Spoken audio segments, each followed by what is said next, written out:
What's happening, y'all? As soon as we get rolling here, I figured we'd go ahead and have a DragonLance stream tonight on Saturday night. What you're looking at here is the Elmore print that I just ordered. It's the last one. This one came with a certificate of authenticity, and it's embossed, okay, on the inside. Now, I had to put it in a frame, but I'll show you something weird here, okay, about this. And this came from Elmore, okay, so it's official. But yeah, this one, my other ones had it as well, but this one they've started making sure that it's got an embossment on the certificate. But look at this. Look how that's spelled. Fisban and Tasselhoff. Fisban and Tasselhoff instead of a Z. Pretty cool, huh? That's the darndest thing. I didn't notice it either until I looked at it and I was like, oh, be damned. But yep, that's the final Elmore. So now, as you can see, guys, this is, of course, my Elmore collection. I've got pretty much the whole, that's, well, you've seen that one back there, right there, and right there. Pretty damn cool, huh? Alright. Alright, let me get set up here, guys. I'm alright. See, you can see my sweet smiling face right there. Okay, let me get set up here. And I'll get us something to do. There's quite a bit I want to yak about tonight. Just little odds and ends. I just have to think of it when it comes to me. You know how that goes. This is more or less just a hangout. So, it'll just fart around, get you something to drink, get you something to smoke, and come on in. And we'll see what rolls around. But anyway, this is Joe's stream. Alright, guys, hold on just a second. We'll be right back.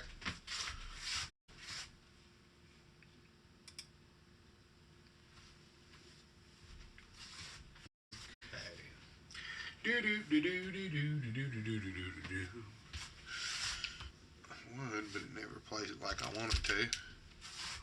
I have to pull that up on another stream.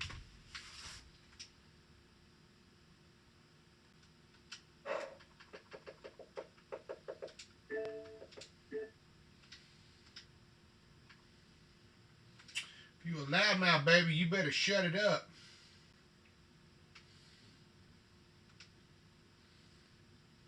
Come on, dude. Where we at? All right, we're ready to rock and roll.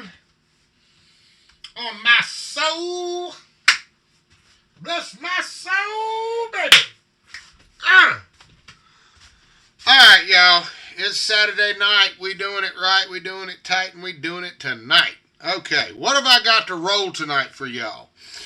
Okay, let me check and see here. All right, I should have some new audio for you. If my thinking is correct, you're just going to have to be patient with me for just a second, though. Hold on just a second. I'd have to put it on gameplay. Yeah, that's right. That's right. Let's put it up here. Okay, I just have to remember not to accidentally close shit out. Let's see. What can I pull up here? Oh, I need to go to my... no. Maybe. Oh, poo. That's not going to work. Oh, shit. Hold on. Sorry about that, guys. Yeah, sometimes it clicks me out on what I'm looking at here. So, it can be a pain in the ass. Hey, we're rolling. We're doing good. Okay. Hold on just a second here. Oh, shit. I'm in the wrong damn file. I gotta find the damn thing first. Oh, boy, what in the fuck did I do with them? Oh, God, don't tell me it did put it there. Damn it. Fine, whatever. Okay. Okay. Yeah, here's one, guys, I've not run, but I went ahead and ran it out onto PDF so it could be read out. This is about the I haven't got stats for it, but it's about the monster. You might have heard the Kinder refer to it as the goatsucker bird. Um, there's something called a wood hen that's referred to in one of the Dragonlance compilations, but that's not the same thing. I came up with this thing. It's like a vicious chocobo, a big chicken, basically. Okay, hold on just a second. Let me see if I can get it rolling here.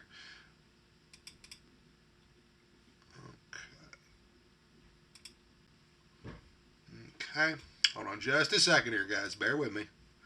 Okay, and we're going to go to...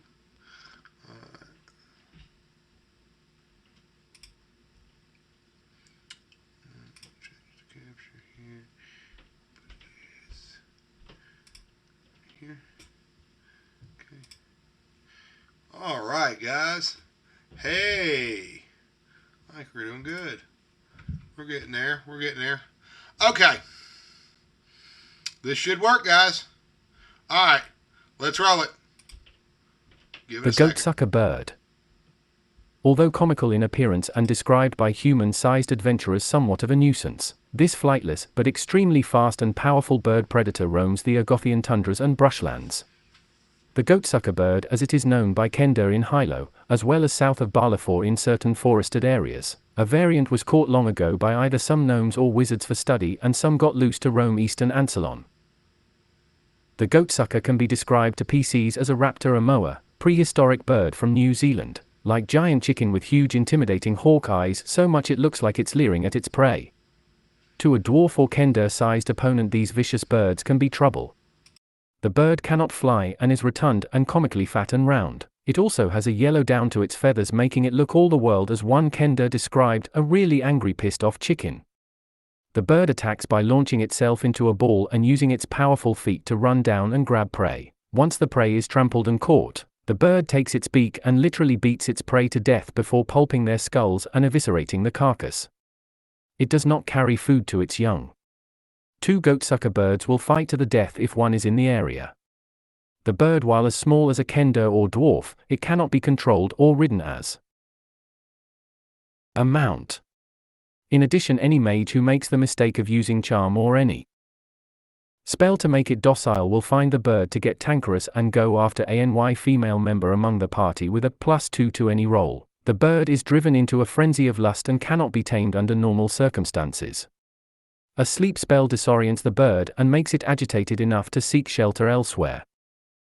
The bird is not commonly hunted or sold outside of Kender settlements.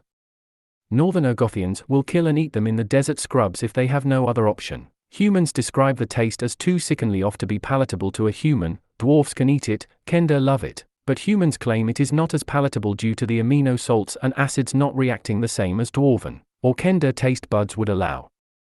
Any human attempting to digest goatsucker bird jerky without at least a strong drink to wash it down with, described by one human brave enough. Goatsucker jerky, yeah, it's really greasy. There is something about the way it's made, but the taste is what you can't stomach. It tastes like ham that's gone bad. Don't try to eat raw Kender pack in large amounts if you're a human, and don't eat goatsucker jerky. You'll be shitting yourself for a day with a sour stomach. Dunno how Kenders eat it at all. The goatsucker birds multiply fast, but have an extremely short life, reaching full adulthood during one season. It is during this time after mating they spend the rest of their time hunting, and inevitably run across another dominant member of its species. It fights and dies. It eats the loser and goes on until it sees the same fate. The goatsucker bird, if one can be slain however, is a delicacy for many demi-human races all across Ansalon, as the meat tastes like a sugared ham. Kenders in Hilo will trade 2 loaves of Kenderpack and a jar of dew drink for some goatsucker jerky. It's one of the few pieces of food item a Kender can barter in Northern Urgoth. Minotaurs also purchase it to flavor stews. Some Minotaur parties will cruise a shoreline just to spot one in the brush in an attempt to snare one. Often they delight in sending a captured slave along the shoreline to beat the brush and roust the bird into provoking an attack. Sometimes the bird pounces on the unwary victim, killing them to the delight of the Minotaurs safe on the skiff. The goatsucker's plumage is a bright comical yellow or blue or red, so much they immediately stand out once they are sighted. They have a piercing squawk. The goatsucker when encountered will puff itself up to twice its size and then charge at the prey. The bird has a hard knot on the edge of its upper beak leading to the top of its skull. It's this it uses to head, but in combination with raking its opponent with feet spurs for 2d for damage. The goatsucker sleeps at night in dense areas of craggy brush or tundra where other predators can't easily get to it. It will typically lay one egg, which it will protect until it hatches. When it does, the egg, which is about the considerable size and weight of a bowling ball and a bright blue in color, splits open and the youngling eats its entire shell, and then decides to seek the nearest available prey, which animal-wise is anything it can overpower. The birds are notoriously fast, usually finding the weakest to attack and rend with its beak. A little known fact: the sound of a bull roar woodwind, typically associated with an Ancylonian kender's hoopak, is essential to scaring a goatsucker bird off. They hate the sound and will flee immediately if a kender can do so. Kenders often forget they aren't supposed to use a hoopak if they intend to catch one for eating, preferring to use snares and spears, because pelting one with rocks with a hoopak can be a foolish mistake if you don't hit it hard enough. The bird will kill and eat you.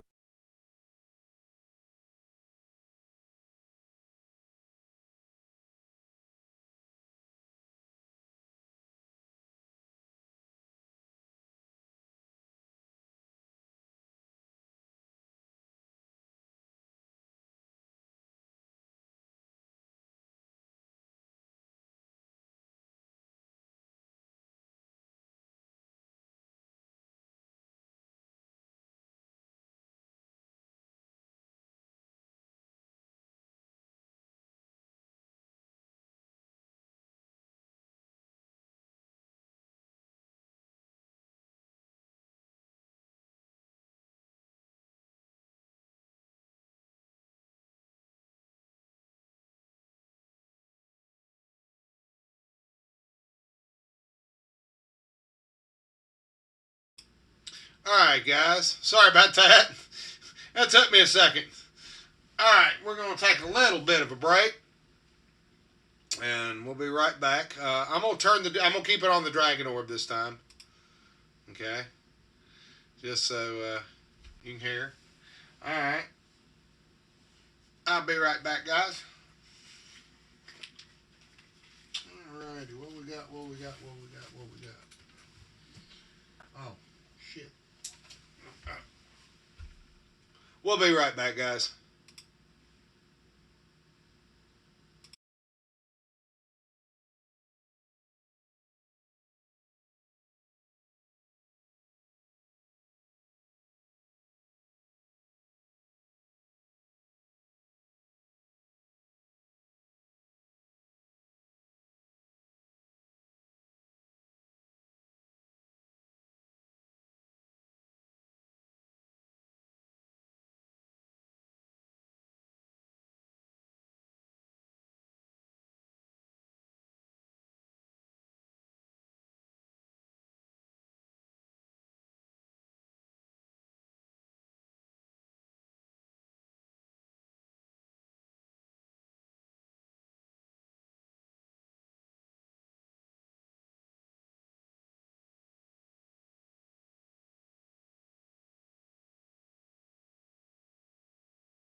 Alright, we're back. I don't let you hang for too damn long.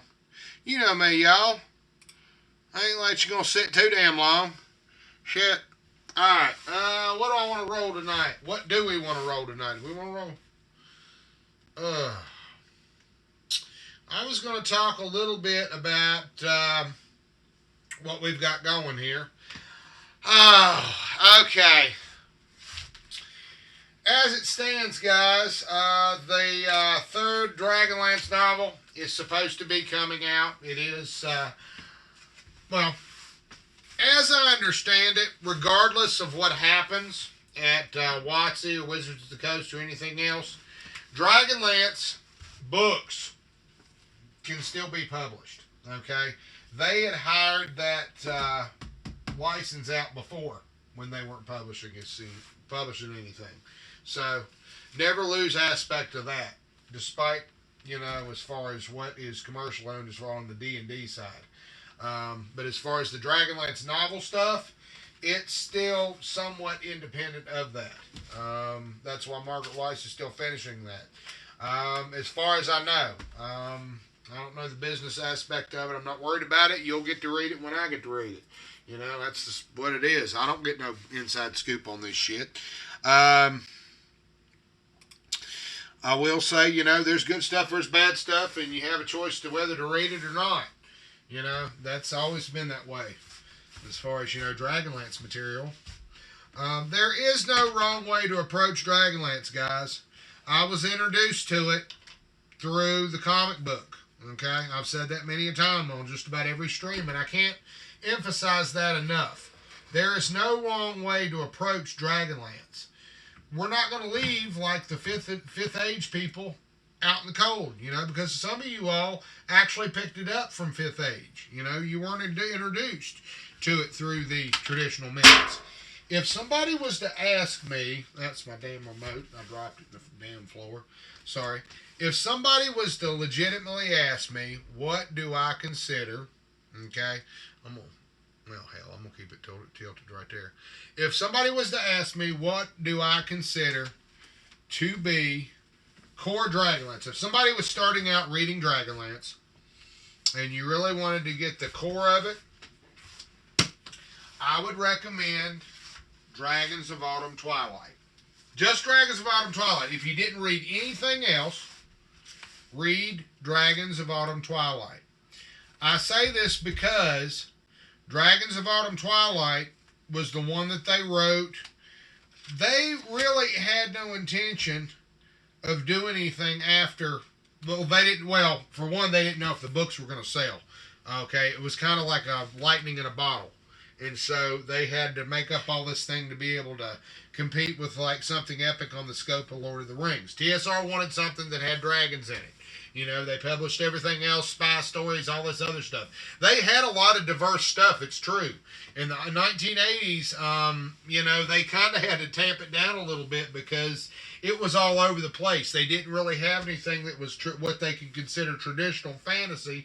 And then, of course, you had that counterpoint to the Jesus Crispies doing the satanic panic thing. You know, it was two different opposing sides, and so they had to be able to find something that was marketable and, you know, didn't stink of other books, even though Dragonlance is accused of ripping off Lord of the Rings heavily. You know, I won't deny that, but, you know, hey, you could rip off worse shit, that's for damn sure.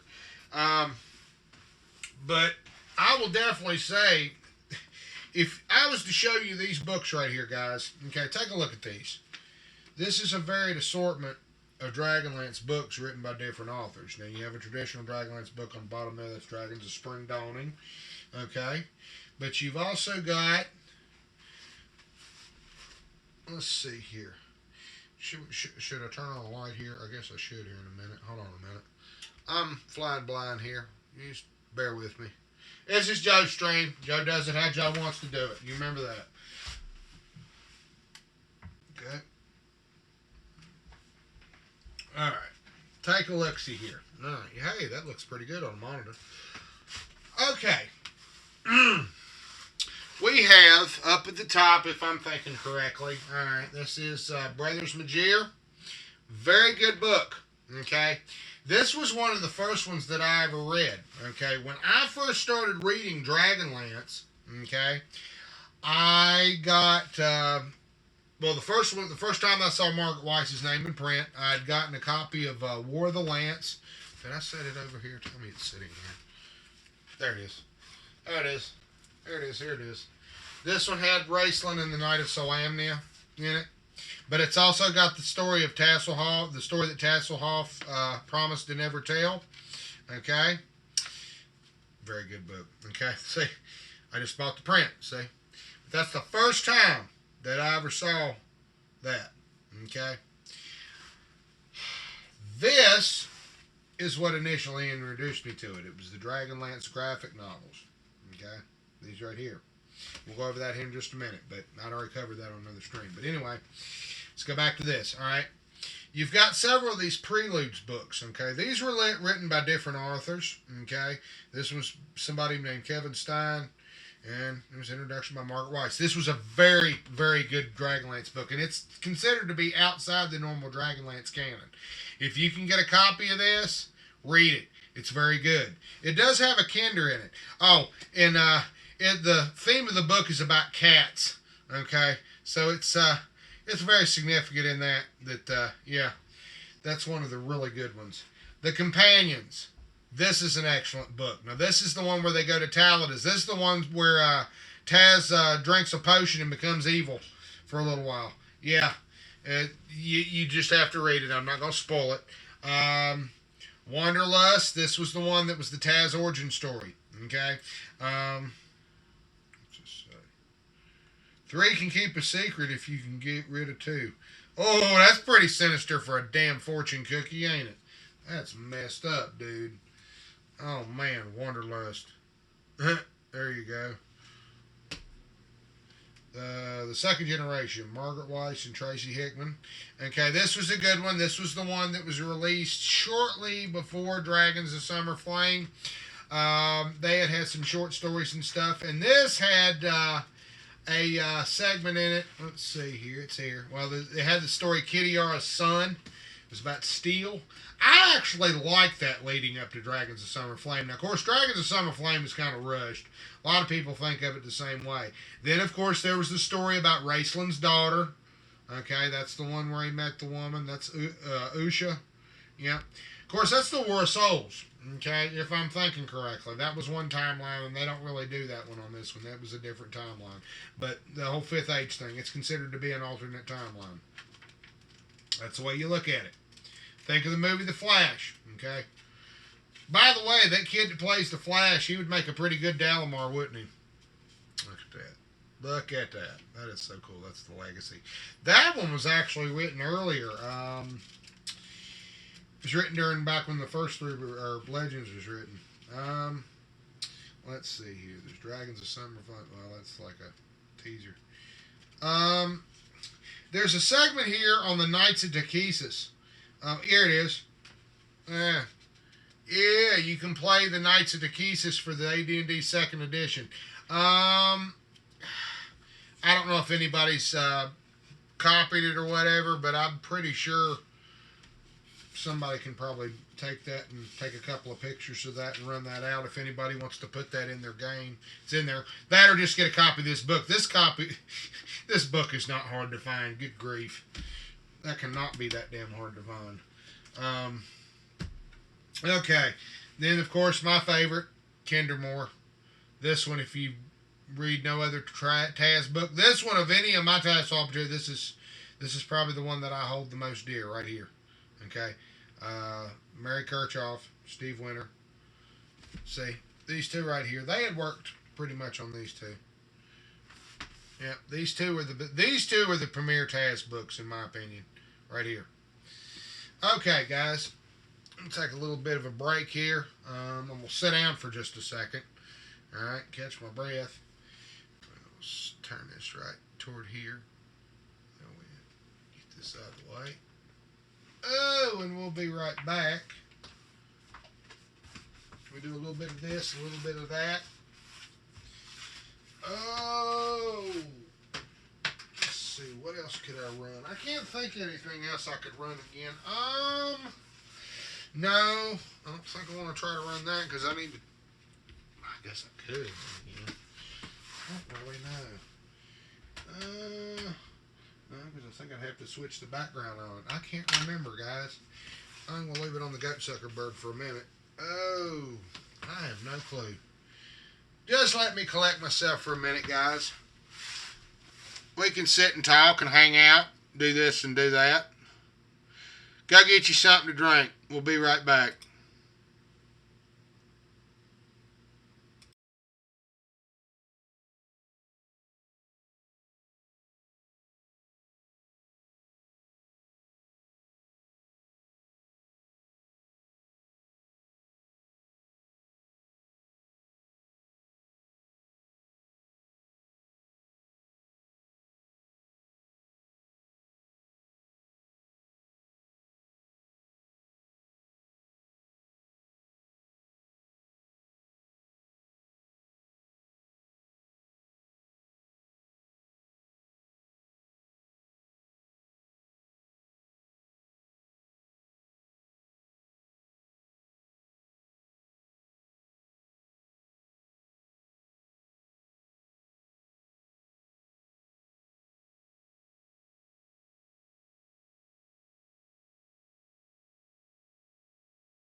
Okay, we're back, y'all. Sorry about that. I just had to readjust myself. Get my crap together for a second. Oh, what am I going to pull up? What am I going to pull up? I got all kinds of shit, guys, I can pull up. Oh, I guess I could pull up some Dragon Magazine, maybe, but... got anybody here at all? I don't know. I wouldn't be able to tell if they were. Don't see anybody yet, but that don't mean they're not here. Alright, let's see what we got here. Hold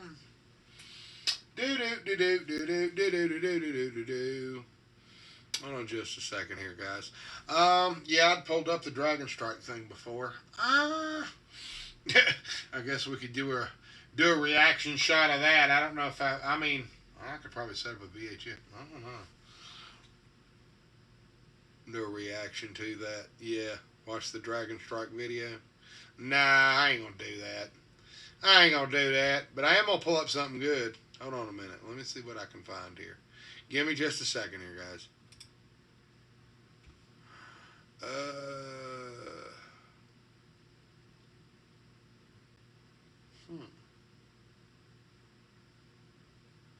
was not bad.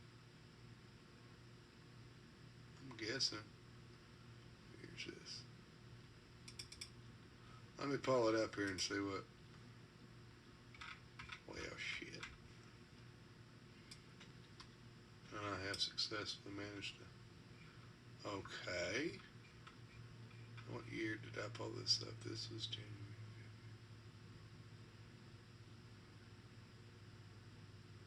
Alright, February 19th. I wanted to get this month, but what was it? November? Shit, so it'd be... Fuck, I don't know. I'd have to look. Well, fuck it. I think I'll pull this one up anyway. We'll look at this one. I don't care. Alright. We're going to pull up February of 93. Oh, fuck that. No. Let me see if I can find the actual one. Let me see if I can find the actual one. Hold on a minute, guys. Just a second. Give me just a second. I'm still looking. I'm looking in my archive here. Okay, hold on a minute, damn it. There we go. Whew, I'm going to take a stab in the dark. I want to say that it might be issue 200, but maybe not. Let me look at this one. Let's see what the hell this one was. I'm trying to figure out the ones that I didn't already pull up. Oh, this is close. Okay. I don't remember if I pulled this one up last stream or not, but if I did, I apologize. But, if I'm thinking correctly, guys, this is the particular issue that was on the stands. September, October. Well, the next month, there was one after this one, so it'd be the October issue. It was one after this, basically. This was on Halloween night when I went over there to get the books. But the month that I was introduced to DragonLance, this would have been the Dragon magazine that was on the stands. So, whatever you want to think, this was in 93. Okay, let me go ahead and pull it up here. Hold on just a second. Let me find it. There we go. There we go. All right. There we go. Sweet. We'll leave that alone. Okay, let me go back to this. Yep, this was the one that was on the stands when I was first introduced to DragonLance, way back as a kid. Way back when in the day. Okay? Yeah, buddy. Okay, let's start it out here. Let's see what we got here. Okay. Yep. We got Forgotten Realms, R.A. Salvatore, Starless Night, and the Legacy. Yep. Enter a New World at Walden Books. Looky there. House of Strahd. Now, these are alternate covers because if I'm thinking correctly, see, this looks different from the House of Strahd that I got. Don't it? See, look. This is my house of Strahd, and that's theirs. It's weird, huh? See? Yeah. There. Yeah. Imagine that. One was probably the American release, maybe.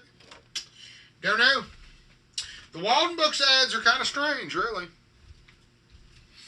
Yep. There's something else. Okay. Let's see here. Oh, okay. It's still picking me up. Had to make sure my mic was still on. Okay. But yeah, it's Walden Books, baby. I miss old Walden Books. September 1993. Publisher was Jim Ward. Yep.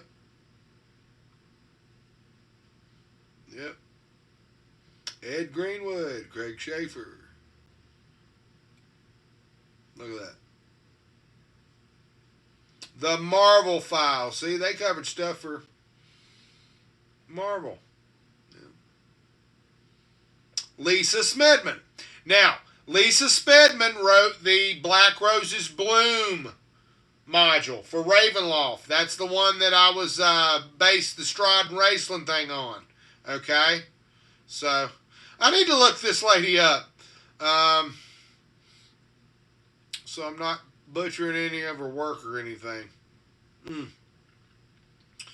But yep, there were many writers who worked for TSR. Very talented people. Tons and tons of people. So, I'm sorry, guys, that bullshit that most of those a-holes were trying, that narrative they were trying to push, that they just didn't want women in the fucking industry, that's a bunch of bullshit. Their best writers were fucking women. Bunch of assholes. It's just preconceived horseshit, guys. It's a narrative. It's a false narrative.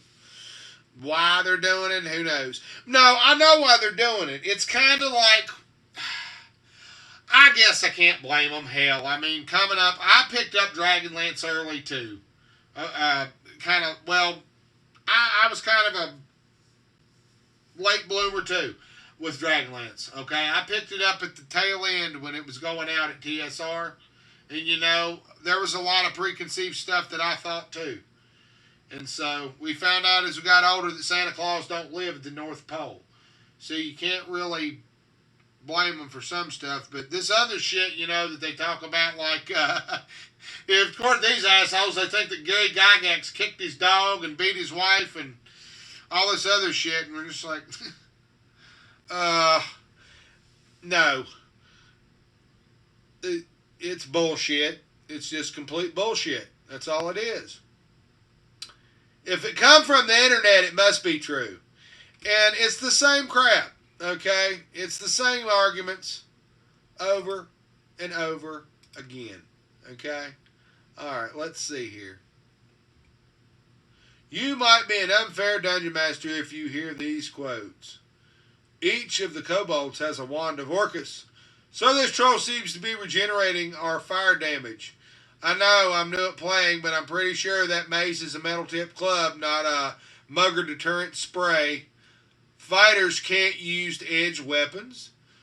I never heard of a sword of a party member slaying.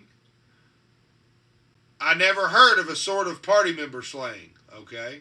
Since when is a grumsh a wandering monster? A grumsh? I'm assuming it's like a plant, so yeah, how can it be a wandering monster? Yeah. Okay.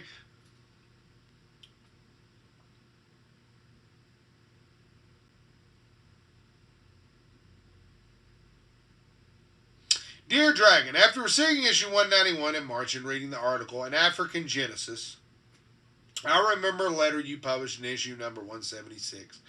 The letter discussed the lack of an African-based campaign in the AD&D and D&D games. Brady English sent this letter to you, the same person who wrote An African Genesis. I would like to compliment Mr. English for putting his idea to work. It's people like him who make this such a great magazine. If all of your readers took the time to send in what they would like to see in your magazine, it would be that much better. Sincerely, Dusty Harbuck, Roswell, New Mexico. Well put. Yeah. So they were being diverse back then. So don't fucking listen to that bullshit back in 90. Oh, TSR was racist. Tell them to go blow it, motherfucker. I mean, this proof's in the pudding. Okay? Look at this. Look. It's a woman on cover. Go down the nail. So this fucking myth about it being a fucking no girls allowed club is a bunch of sexist bullshit. It's bullshit. Fiction editor, Barbara Young. Look at that. Look at that, guys. Look. I don't know if that's a guy or a girl. Remember, they used to think that Tracy was a woman. They used to think that Margaret and Tracy were sisters. They weren't. Okay? Look there. Lisa Smedman. Okay? A lot of women here, guys. Okay? Alright, what the fuck is this? And then they get the shit from the Jesus Krispies. Okay? Dear Dragon, Issue 194, June 1993, was one of the best I can remember in quite some time. I was very impressed by the Dragon Bot version 3.1 model for the Paranoia game system. Even the trademark comment at the end of the article was in proper Paranoia fashion. That's a West End Games thing, I think. The reason I'm writing is because of that issue's editorial. I thought the people had gotten over the banning craze that we went through about 10 years ago. Okay, look at this, guys. Okay, this is September 1993. 10 years before they were in a banning craze. Okay, it is disappointing to learn that this is not the case. I am still told how evil my hobby is, playing the Advanced Dungeons & Dragons game, by people that I know for a fact know nothing about the game. Their comments about my evil hobby are usually followed by questions about how the game is played. I don't understand how these people can tell me that the AD&D game is evil and bad when they don't know the first thing about it. Recently, an acquaintance of mine from high school got involved in my old gaming group. His teacher saw that he had new friends and were concerned because these new friends had a reputation for playing AD&D games. This is the same thing, okay? When I was introduced to it by an autistic man by the name of Henry, okay? Henry's a little slow, but he was all right, okay? But they were concerned. Teachers talked to school counselor, who also knew these new friends played those evil games, and the counselor in turn called up this boy's parents to tell them their young boy was running around with a bunch of Satan worshippers. Yep, the boy's life with his parents were never the same again. My parents were more understanding than this, but I can still remember arguing with my mama when I got the DragonLance comic books. She had the same thing, the question about it, because she'd been listening to that shit. Oh, yeah. Yep, we got an argument about it. Give it the books. Yeah, no, this is all bullshit. I was asking my mother, are you paying care of yourself? And no. She has no problem with my hobby since then. I guess it's because she's been on hand for several adventures we played at my house, and she saw we were not Satan worshippers, but we just a bunch of high school chums having fun. And then blah, blah, blah, blah, blah. When will these people who try to ban everything and call our hobby evil ever grow up? Guess what? They never did. Okay? The ones that are squirted out, they're now calling you evil, but it's under a different aesthetic. I can only hope it is before I have children and they think their father is worshiping Satan when he rolls those dice and says 20 critical hit. Your kids are now woke. He's now trying to cut his dick off. Oh, boy. All right, who had to answer this, I wonder? Thank you.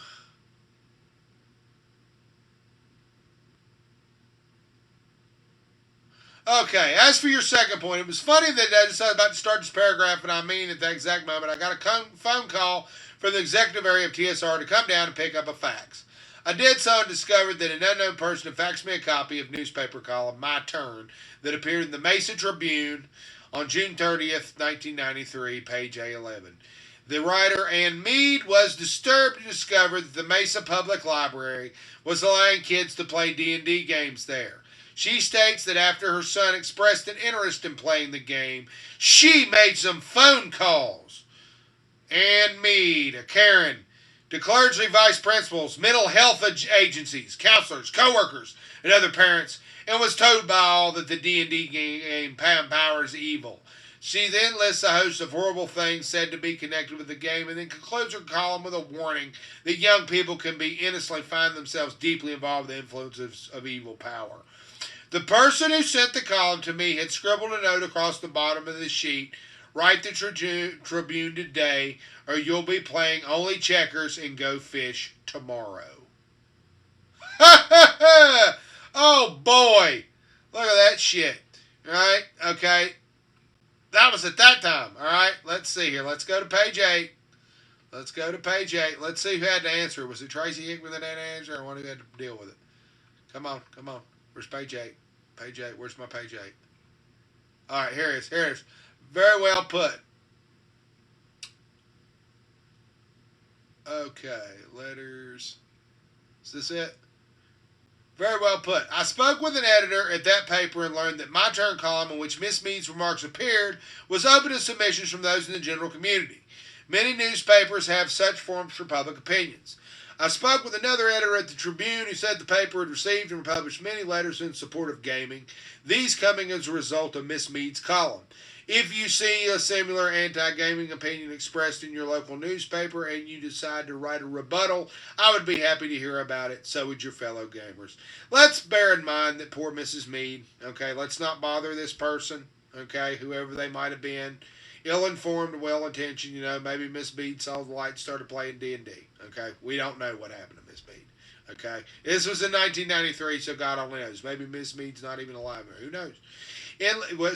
Anyway, in looking over that particular column, I was sorry to read that Miss Mead was presented with such a mass of negative valuations that she decided to oppose playing the game, but I was angered that the accusations she heard against fantasy role-playing games were the same distortions and lies that have been heard for the last decade. The current hysteria about Satanism lurking in every dark corner has gotten completely out of control. I think my greatest disappointment is that so many people have not taken the time to listen to both sides of the issue. Miss Mead, for instance, said nothing about contacting any game company representatives for their views and does not appear to have even bothered to read any of the game books themselves. She also might have taken the time to examine other materials published by those who oppose gaming. When I did this, I was shocked by the degree of bigotry and intolerance. Notice this, okay, from these Jesus Krispies. Bigotry and intolerance, okay?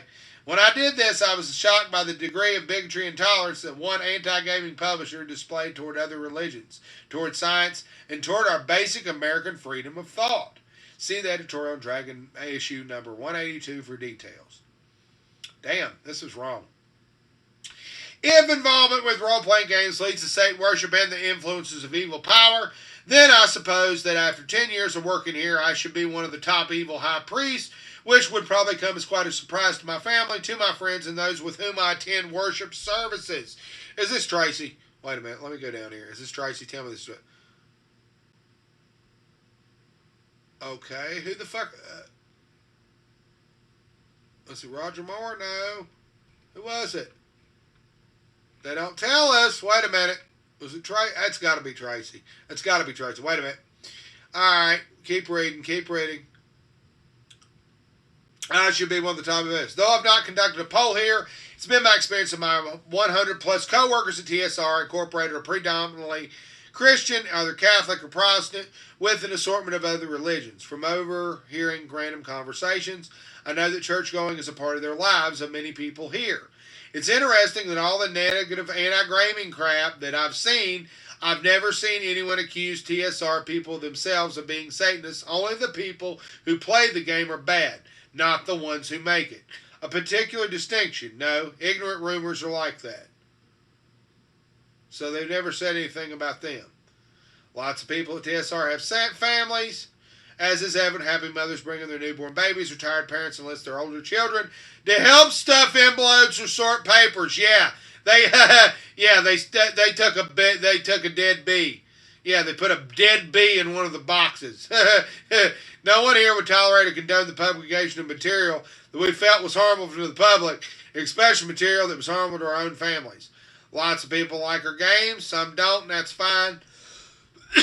But to accuse us of producing satanic material is worse than ignorant. It is crudely destructive, insanely stupid. But of course, that's just my opinion. What's yours? Write and let us know. Now they put an alpha there. I don't know who answered it. Maybe it was Roger Moore that answered it. Maybe it was Roger Moore that answered it. I don't know. Don't really say. So, but you better answer it, otherwise you're going to be playing. Let's see here. Let's roll it back here and see what they said. The person who sent the column to me had scribbled a note across the bottom of the sheet. Write the Tribune today or you'll be playing only checkers and go fish tomorrow. Also, in other words, they were afraid of this Mesa Tribune out of Mesa, Arizona. See, this was back when the papers had a little bit of power. Okay? Now the internet, anybody can sit and talk shit about anybody. And now they've got lawyers to squash it, and they got trolls to go and do their counter intel and all that shit. So, really, they don't have to worry about it as much. But it's the same arguments and the same shit over and over and over. Nothing ever really changes, guys. That's the whole point. Nothing ever really changes. It is the same thing over and over and over.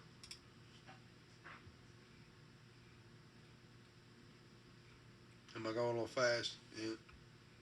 These are just ads. Yeah, you get them in a tube. You get the dice in a tube. How much were they going for? Of course, in 1993 money, $6 was like $13, especially with shipping and handling. So you were still looking at about $13, $15 when you shipped it off. And your inflation and shit. Yeah, Ralph Partha miniatures. Yep. Yeah, Forgotten Realms, Menzo Berenzan box set. Ralph Partha. One for basic D&D. Lord Soth's Charge. I told you. There was two. There was one, there was Dragonlance, and then there was Villains of Kryn. Look at that. Look at that. They had a whole bunch of Ralph Partha miniatures. Holy shit, guys. Do you see that? They sure as hell do. I can't read it. It don't even come in from where I'm at. Prices on some of these are like $25, $35. By God, can you imagine what they'd fetch now if you actually had them? Oh my God, can you imagine what they'd be worth now? Holy shit. And it's sponsored by TSR too. Just a big old advert. Yep, Beholders. Mimics. Yeah. Look at all that. Dark Sun. Ravenloft. Look at that shit. Giant Rats. Efreet. Yeah. Naga. Dragonlance. Look at there. Heroes of the Lance. There's Tasselhoff. Look. Raceland. See? There's the original miniatures for Dragonlance. How much these puppies sell for at the time? Don't say. There's the battle system, though. Any monsters? Dark Sun. I don't see them. It'd be nice to have. Ooh. I'm looking for the number. I don't see it. It must be above them. Above? You see it? 10. I'm looking. Ravenloft. Dragonlance. Villains of Kryn. Well, that one retailed at $33.95. So I'd say you would be paying, back then, with shipping and all, you were paying for like a $50, $60 set of miniatures right there. Now, some people pay that just for that for one fucking miniature today, but I don't know. I honestly don't know what they were, but I guess they were sold as a set. It would have been nice to have. I tell you that right now. I'd love to have them. You bet your butt on that. Oh, my Lord. Well, I'd put them in a museum. I'll tell you that right now. Look, Shadowrun. Look at that. They did the Shadow. Yes, they did ones for. Look at all these miniatures that they did. Star Wars miniatures, Vampire, White Wolf. Look at this, guys. A who's who. Look at all this. Holy shit. Mayfair. Yep. Cosmic Counterman. Mayfair Games. Yep. Look at all this. Yeah. Play by mail game. This Mr. Rewards. Look at this. Look at all the shit that Shadowrun picked up. Shadowrun 2nd Edition. Yep. And that was for what? 2 years of Origins Awards. You want to play all the best of all games? Here they are. Okay, guys, look these games up. 91 Origins Awards.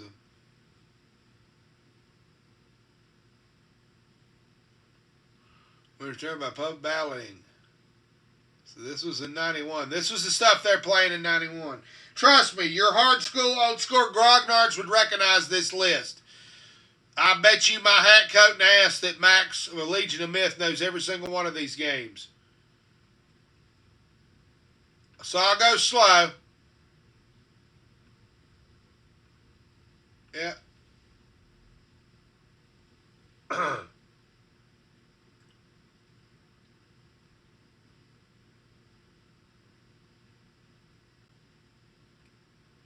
It's in 92. Ravenloft series, look at that. Battletech, yeah, it was Battletech and Ravenloft at the time, yeah. See, notice what comes back into style, guys. Virgin Megastore. Now, see, this is why it was probably the UK edition, because Virgin was more of a thing that was in the UK. Okay? Yeah. They were kind of like, I mean, they carried a lot of the same stuff that Walden Books had, I guess. I'm not sure how that worked. I don't know. This is, I mean, these are American addresses, but some of these, they'll include like the UK addresses, so I don't know. Alright, I've got this. Well, no, I don't have the gold edition, but I don't know, I may have some of these cards. But I've got some of these cards. Okay, I've got I think mine are from 92. These ain't the 93. Those are 93, but I got 92 ones. Yeah. Perils and Postage, your role-playing game on mail. Yeah, now this is completely fucking obsolete. Okay, snail mail.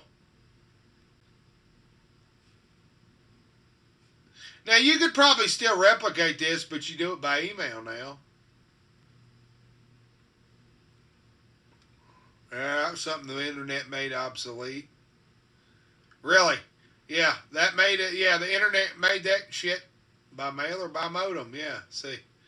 And but they're talking about the BBS, man. Holy shit. Now, you realize, think about this for a minute. This is September of 1993.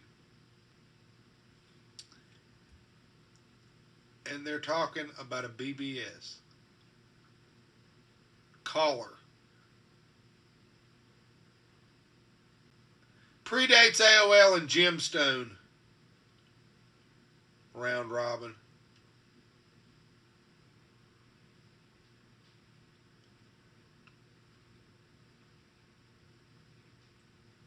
Orc's Nest. Mail order London. The Orc's Nest. A shop in London. Now see, Spelljammer was retired after this. But see, they were still making Teldon more. Look at that. The Cloakmaster cycle. I'd like to read that. Russ Howard, huh? Pretty cool. I would love to read these. Okay? Honestly would. I wouldn't mind reading those. Here, I'll stop on them. Just so you can sit and read them for a second. I'm going to get a whop on my bowl here in just a little bit.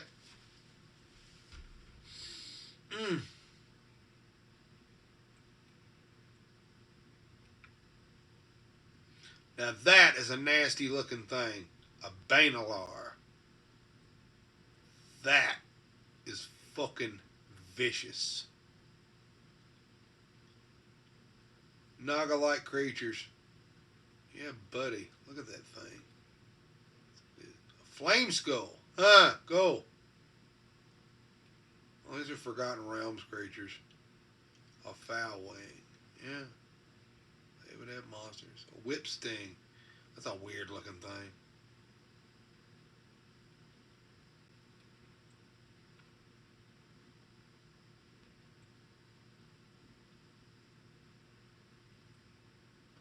Turn your PC into a King's Point Command and Control Center. Yeah, they were tinkering stuff like this. Okay, Castles Forlorn. I have this on PDF. I can pull it up later, maybe, if I can find it.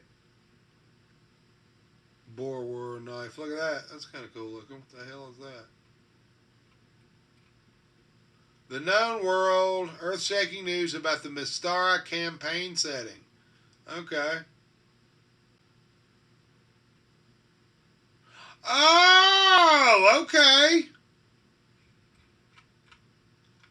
Wait a minute. Okay, yeah, they had planned, they were going to open up the Mystara thing, and I think that's why they had done the Dungeons & Dragons Tower of Doom game and all that. They were going to expand the Mystara stuff, I think. World of Mystara campaign set for the year AC 1012. If everything goes right, they were going to do a Monsters Compendium, and I guess they did, and all that before Christmas 94.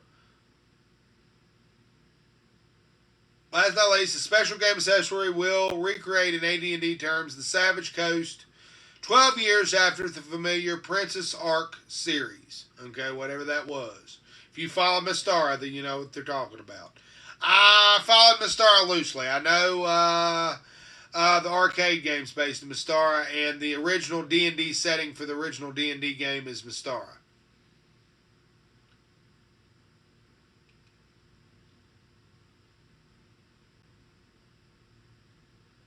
Mystara setting is a TSR product. The known world is one of the oldest and most detailed game worlds among TSR's campaign settings.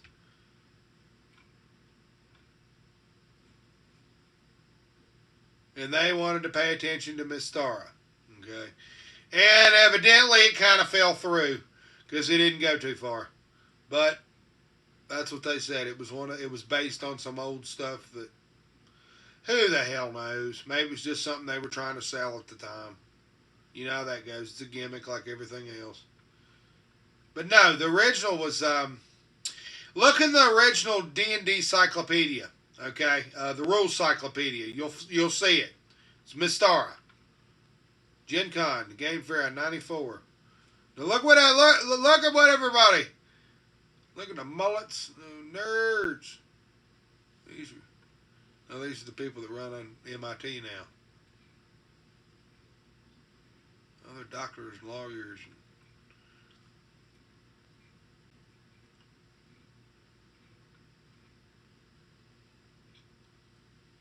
Oh, these are just books. But I tell you, man, they had some good stuff. I'm telling you right now, they would Tor books, man. They released some good stuff. Yeah. Knights of the Blood, the Gat's Tail, McClellan Syndrome, Honor of the Queen. Bimbos of the Death Sun. Okay. It's about a murder mystery that takes place at a role-playing convention or a sci-fi convention, and the killer is unmasked at a RPG session. That's what she said. And it won a... what'd she say? Edgar Award. It was a big deal at that time. Yeah, Bimbos of the Death Sun. Look at this. Yeah.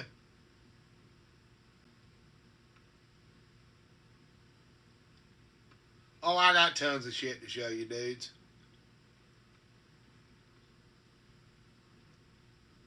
Look at that gemstone. Gemstone 3.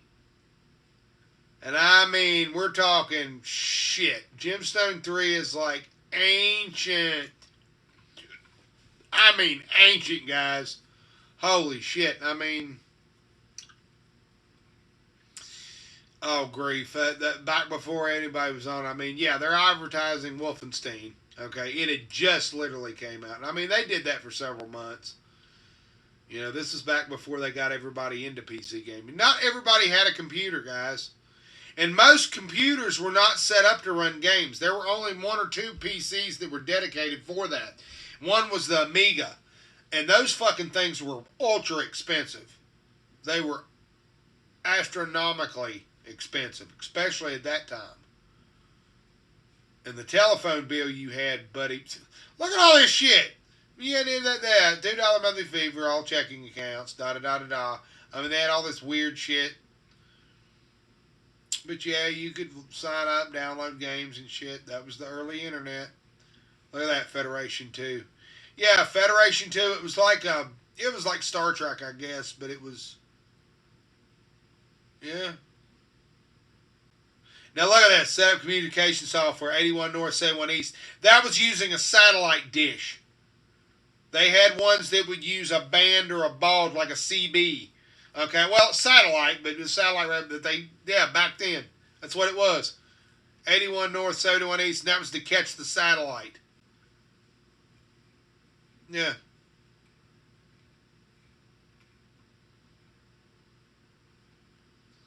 You could get stuff, it was broadcast, you get pirate feeds. Aha, Stronghold. Now, I looked that up, and yes, I have it now. I pulled it up a while ago. We'll pull it up again here in a little bit.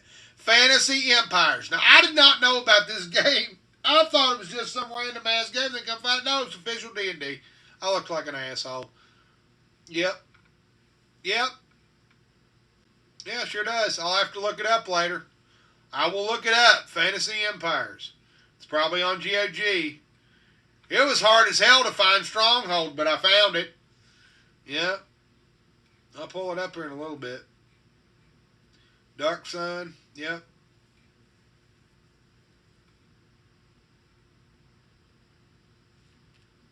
Yep.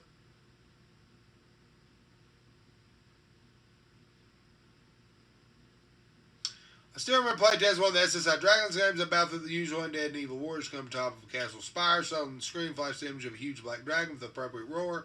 I was actually filled for fear of my character. Blah, blah, blah, blah, blah.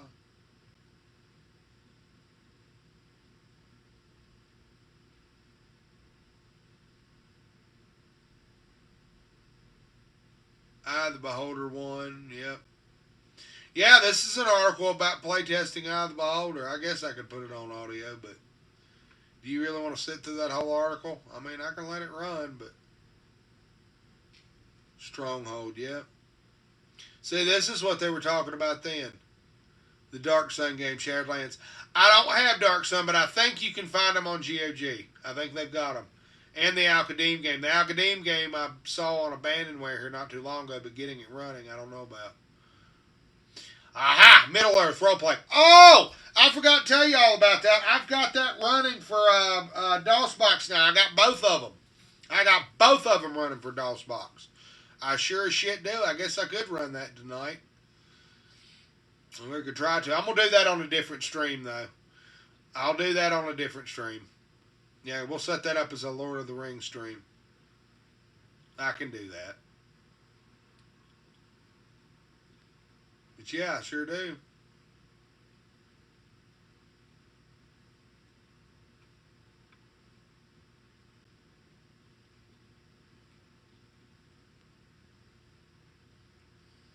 Look at that artwork. That is so cool. Champions, yeah. Alan Lordy.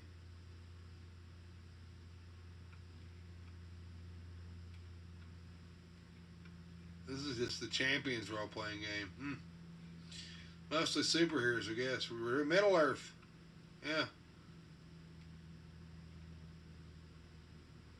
Chris Harvey Games.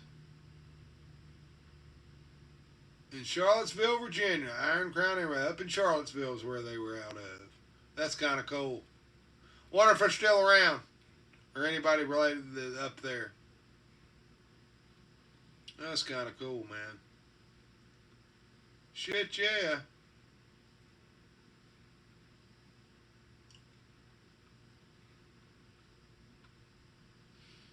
Ah, hell. Beyond the Dark Ride, new spells and magical items for the Dark Sand campaign world. Damn.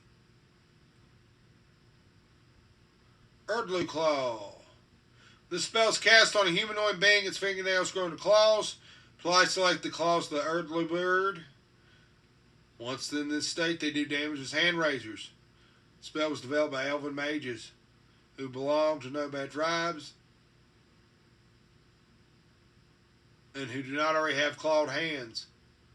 Claws do no damage to creatures that can only be struck by magical weapons. So it does no damage to creatures that can only be struck by weapons. Generally, the spell is memorized by a mage. So the weapon of last sword and enemy actually closes for melee.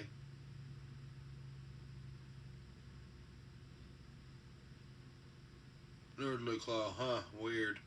I guess. In other words, it's useless against fucking mag. So it doesn't do any good against magic creatures. Or creatures that can only hit by magic weapons. Only does good against physical people. Shit. Bonewood, petrification, reverse fossilization. Of course, this is Dark Sun too, so. Yeah, they done fucking screwed their world up. That was right. These. Immortality. Yeah. I don't know much about Dark Sun. I know it was something that was supposed to be on par with, like, you know, the Hyboria stuff, but really, really hardcore. Soldiers of Ice. Forgotten Realms. By David Cook. Yeah. Red Magic, The Ring of Winter. Yeah, Crypt of the Shadow King. That was actually a good one. I read part of that, if I'm thinking correctly. I like the... Yeah, Crypt of the Shadow King. There's a module based on it, I do believe. All of these were. If I'm not... A good portion of these are. It's just a Dark Sun. Look at that. See, she wrote for Dark Sun. She wrote for Ravenloft. Kind of wonder if they... Look at these illustrations. Damn. Yeah, buddy. Some of this shit ain't been seen in 25 years, man. Well, that's what I'm telling you, man. Internet Archive. I've got a whole collection of Dragon Magazine on there. Dragon Mirth.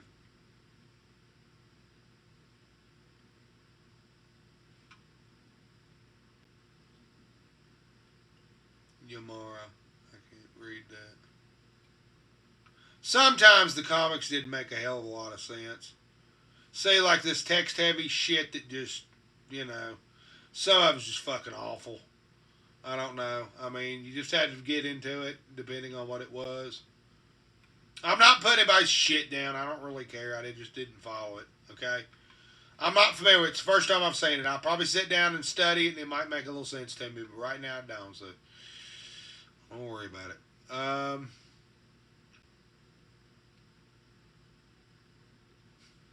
Sure, the hilt's a little heavy, but all the soldiers in the Swiss mountains swear by it.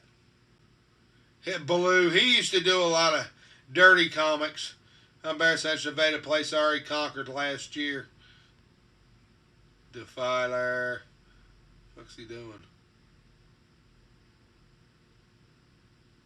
Stabbing something through. I don't know. I have no clue.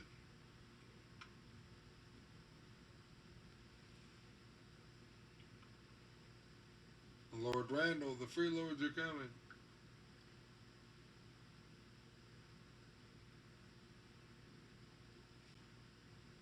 I recognize the artwork, but the artwork was in something else. Yeah, I recognize that artwork. As a matter of fact, I think they drew for a couple of skin rags too. That same artist. If I'm thinking correctly, yeah. Yeah, that artwork, yeah. If I'm thinking correctly, yeah. The way they're drawn and all, if I'm not mistaken. I don't know who drew that, but if it's the same artist I'm thinking of, yeah.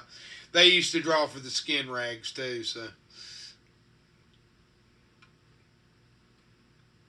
We're talking early 90s. You gotta remember, guys, this is still in the early 90s. They didn't really have much internet. You know, it was still print. People were still going to the video store and renting a VHS. You didn't have DVD players. You didn't have a computer that was capable of reading out this. Okay? Computers could barely fucking put out a digital image. Barely. It was still in its infancy, let's put it that way. Buck Riders. Now, I remember seeing that in the store. I saw that the night that I went over there to get that, yeah. Yeah, the Buck Rogers game. Actually, I wouldn't mind having that, but I remember seeing that. That's the darndest thing, yeah. But yeah, they had marketed that. There it is, see? Well, that's weird. Okay, see? It's got the same one. Missing the maps. Drive-Thru doesn't have the maps for it either. Okay? Wherever they got theirs, they don't have it either. So, there you go. Alright, hold on just a second here, guys.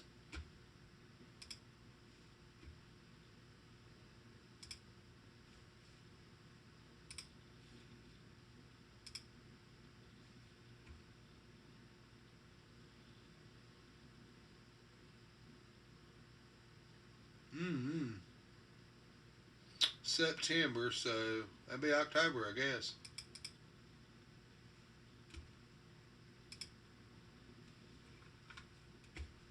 Here we go.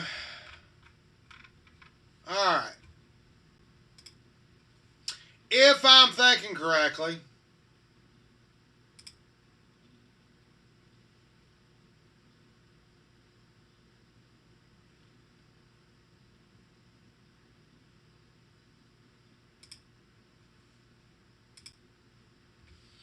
okay, well, this one. Oh, okay, ready for an October walk. It's kind of funny. Yeah. Alright, if I'm thinking correctly, alright, this would have been on the newsstand when I went in there to get buy my first DragonLance books. This is what was being rolled in. Champions of Mystara box set. Look at there. Look at there.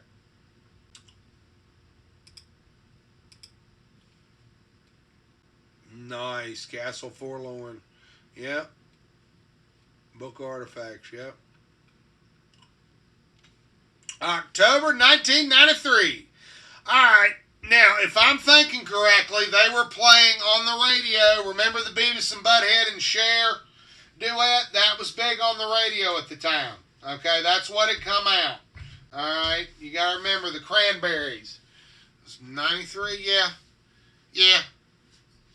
Because winter 94 was the blizzard. We had a blizzard 94, but 93, yeah. Yeah.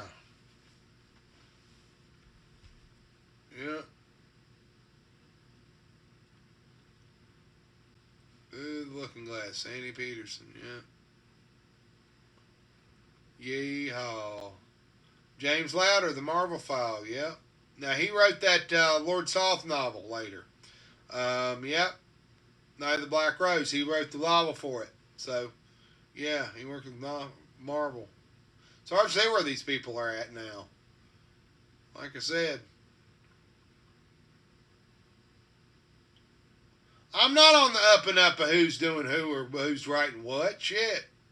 I don't claim to be either. Guys, I don't have any certain rapport with these people. Just because I've spoken with Margaret Weis on Twitter doesn't mean that I know the lady. Okay? We don't take windy walks. I'm sorry. Santa Claus does not live at the North Pole. Okay? I mean, hey, they're just people. But I can't really claim to know all of them. And we don't really need to know the inside baseball on every damn thing. Okay? Seriously, sometimes you just have to put on a good professional face and bite your tongue and go on. And we've all done it, trust me.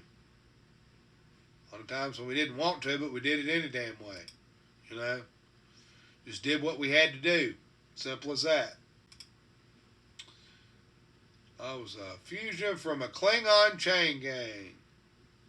Asked me about my lobotomy. What the hell?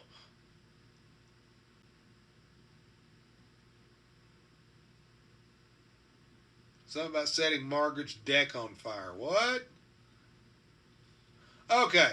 Yes, as you can tell from the title, it's time again for the annual Gen Con Game Fair editorial, the glory, the wonder, the magnificence of the 1993 convention.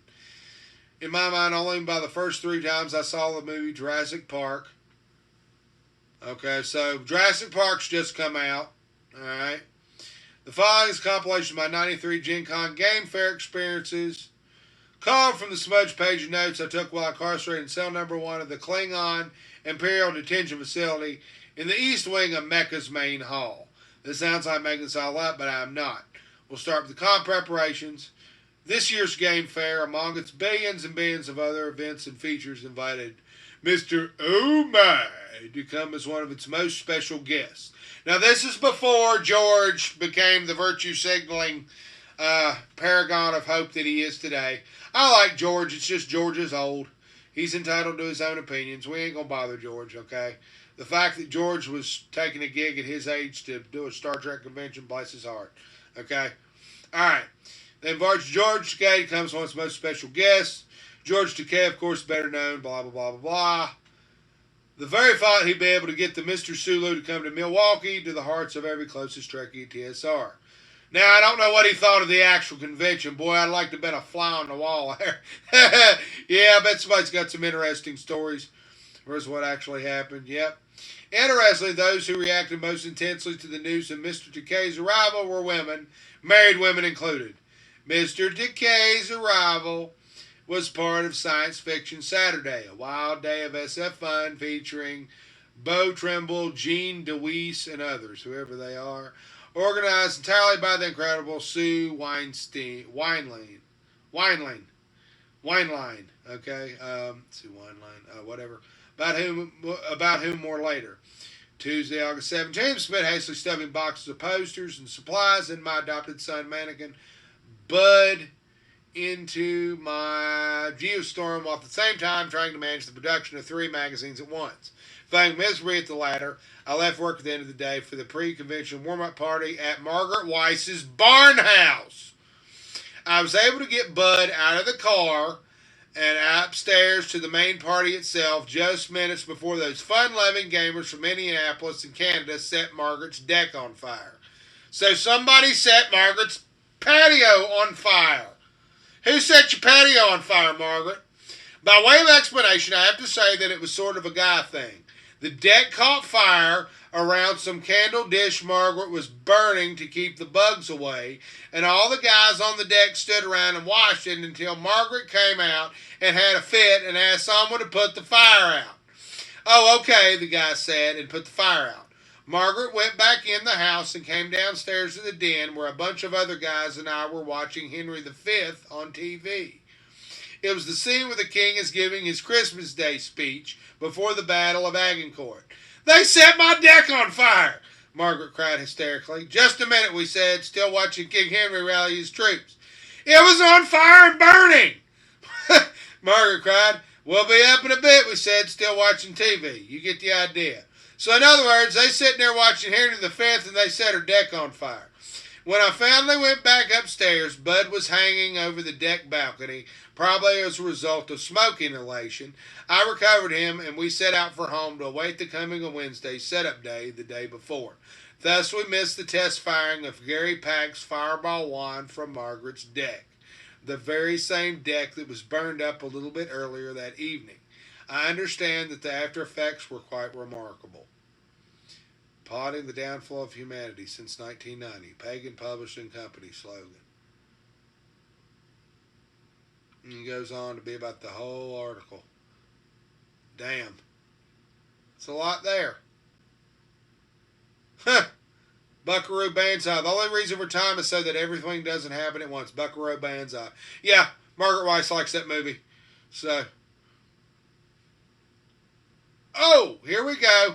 Uh-oh. Uh-oh. He's talking about all these parties that... Cheech Marin is a marching death rates pilot. Ha! Yeah, that's right. He did a bunch of that stuff. He probably did do some... Cheech Marin is a marching death rates pilot. It wouldn't surprise me. Yep. Okay.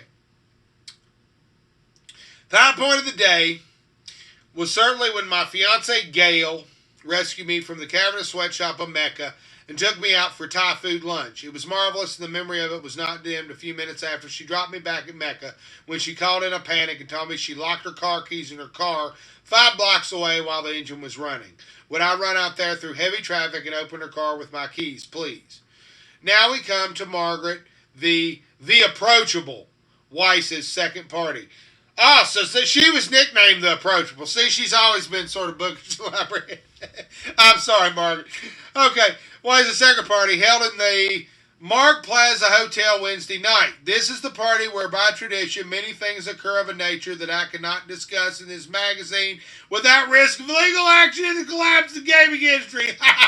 You old head. Oh, no. I'm not saying, hey, I don't kiss and tell either. Okay, after a prolonged discussion at the door about appropriate number of secret knocks, I knocked twice. You knock only one knock. I had to give to identify myself. I was allowed in. What they're talking about, guys, is the Gully Dwarf knock. Remember? Remember the Gully Dwarf knock?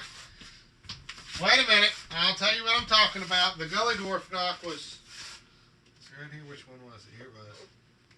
I knock once. One knock. I knock your head if you knock twice. I knock 2 knocks. I knock right knock. Here we go. That's the secret knock. The secret knock. Secret knock, 2 knocks. I knock 2 knocks. You knock 1 knock. I knock your head if you not let Buppu and friends in. You come in, Buppu, but you still knock wrong knock. Oh, boy, oh, boy. Okay, let's see here. I was allowed in and immediately made part of a heated roundtable discussion of whose fault it was that a 1/4 square section of deck was allowed to burn out of control for almost 15 seconds while a bunch of guys stood around and watched it. Okay, this was basically, it was obvious to all it was Margaret's fault since she was the one in whose car a bottle of vodka exploded while no one else was around but her, but we humored her for a time because she is Margaret after all. Vodka. Oh, boy. Shit. Oh, the vodka. Reminds me of Peter and Raymond. I must have sent Peter a box of shit. Oh, it makes sense now. Drink the wine, the vodka. The vodka. Yeah, she does sometimes sound like Peter Haskett when she talks. That's it. Yeah. Shut up, little man. Okay. Yeah, we knew that Incoming Mystery was going to be a big one. Good God. There was time, of course, for Margaret Weis and her mob to come by the booth and wave hello to me. I smiled and waved back, at which point Margaret yelled, "Attack!" and everyone threw paper airplanes at me and fled. I suppose it had something to do with my earlier visit to the booth where Margaret Weis and Tracy Hickman were to sign books saying that the booth lacked color. I decorated it with a leftover Buck Rogers poster and a note for visitors to ask Margaret about her next Greyhawk novel. Oh, shit. So, man, they've been ribbing her years about shit that she didn't write. Okay? That's a running joke. Poor Margaret, I am so sorry. No wonder she's had to put up with so much shit from them people. Now I understand why they do that to her. They'll bring up something that she didn't write or that say, that's why. That's the inside joke. So whoever the hell, that's mean. That is so mean. Why are they doing that? I understand it now, Margaret. I sincerely apologize. Now, Margaret Weis, I understand. They set your damn deck on fire. Oh, Lord. All right, guys. Well, anyway, there you go. That's a story about them setting Margaret's deck on fire. And what issue is this? So that was what that was in reference to. Oh, so they used to come by and they would need little Margaret Weis about that. But they set her deck on fire. Oh.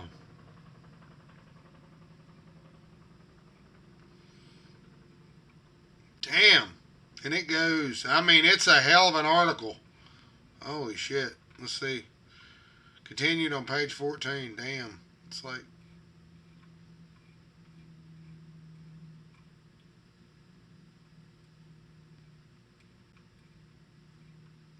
I'm trying. Damn. That's a hell of an editorial. Look at that. Good grief. They just tortured Margaret. Good God. They're torturing Margaret in this article. I don't know if I want to keep reading on this. Good God. This is an entire appeal here. This was the Halloween issue from 1993. Okay. So this is basically the final torturing of Margaret Weis. This is prophetic because I was introduced to Dragonlance in this month. Okay? Do you realize this? So the month that they set her deck on, well, not the month they set her deck on fire, but around about the time they set her deck on fire. Great. I was introduced to Dragonlance around about the time that they set your deck on fire. Great. Okay.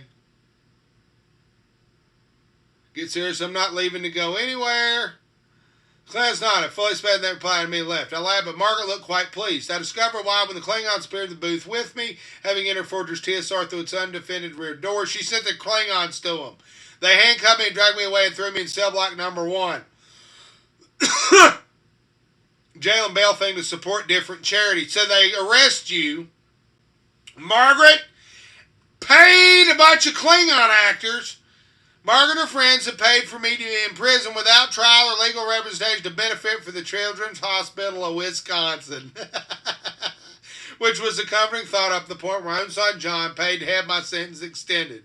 This caused enormous hilarity for a crowd of about 100 busybodies with names like Buffy the Death Knight Slayer, Bob the Firestarter, and Margaret, always a joy, Weiss. I was able to bribe a guard for $20 to have Margaret thrown into my cell and have me set free, whereupon I paid another $15, all the money I had left for the Klingons to torture her. This the Klingons did with their relish, singing several stanzas of their Klingon marching song until Margaret screamed in agony. It was lovely. The Klingon marching song. Okay. Yeehaw. Later that evening, I went to an SF seminar. On the way there, I saw George Takei walking in the other direction. He looked happy, confident, and completely at ease. I heard later that he was one of the best special guests we ever had, and he was loved by everyone. And the closet Trekkies did get to take him out for lunch that day. What? And the closet Trekkies did get to take him out for lunch that day. You could tell him because their faces glowed for hours afterward. Sue Wineline, you're the greatest. And the closet Trekkies, yeah, he's so much in the closet he found Narnia. See, nobody knew that George Takei was gay back then, but see, that's not saying anything now, guys. I really don't care. Lord bless him, he can... I don't care if George Takei's gay. Lord bless him, okay? Anyway, moving on. It is kind of funny, though, pardon the pun. Oh, my! Yeah, he took him out to dinner. Woo! Nah, I won't refer nothing to that. That ain't right. You shouldn't kiss and tell. Everybody's got their own little partying. Hey, I smoke weed. So there you go. That's what I mean, guys. You give everybody 2%, okay? That's my point. Santa Claus does not live at the North Pole. That's the whole damn point, okay? You know? No matter where you come from, you know, you got your public persona and then you got your private persona. That's the best way that I can describe it, okay? And that don't mean that you go around being a disingenuous asshole, but, you know, we don't always tell everybody everything. Who was picking up now?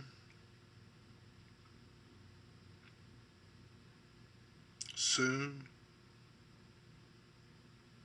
Yeah.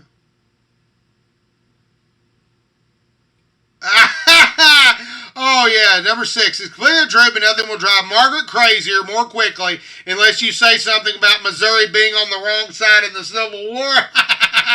Do not do this if you want to remain her friend and avoid costly medical treatments. Yeah, I know. She's big into history, too. Yeah. Missouri being on the wrong side in the Civil War. Gone to Texas. Missouri breaks. Yeah. She likes Clint Eastwood movies. Outlaw Josie Wales. Yeah. Missouri being on the wrong side of the Civil War. Yeah.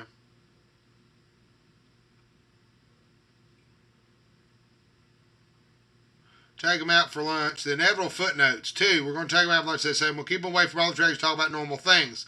Then they would moan and close their eyes as if they were praying. I did. She's done it before. Who is he talking about here? That's just his notes. I did. 6 is completely untrue. Something I don't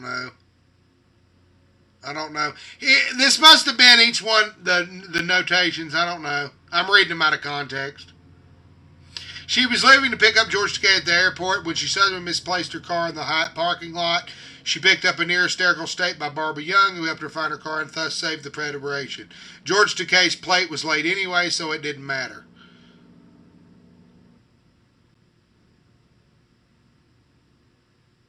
Tracy Hickman, wearing his dress Starfleet uniform, was later jailed, tortured too, by being spanked. It was a moment to remember forever. The Klingons raised just over $2,000 as a result of their imposition of martial law on the convention. There you go. I don't care if George Takei is gay. Everybody's known it for years.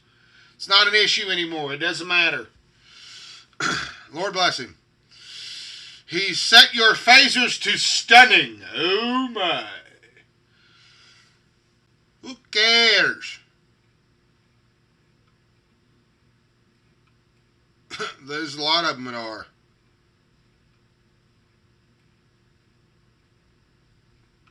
Shatner might be. They won't know anything until after he dies. Shatner's old as dirt. The fact that them on Winter's even still alive at all. Shit, he done got launched into space and made it back. I don't care. Well, like I said, I'm not prejudiced against anybody. I don't care who you fuck, so. Don't call me a racist or a bigot, you assholes. I don't care what color you are. But I'm not colorblind. I recognize color. Believe it or not. I'm a color, you're a color. We all got our colors. You know, it's just the ones that we show to the public. Make sense? So there you go. If you like AD&D, you're fine with me. Okay? Simple as that. I don't care who you vote for. I don't care what your religion is. That's the whole point, guys. Okay?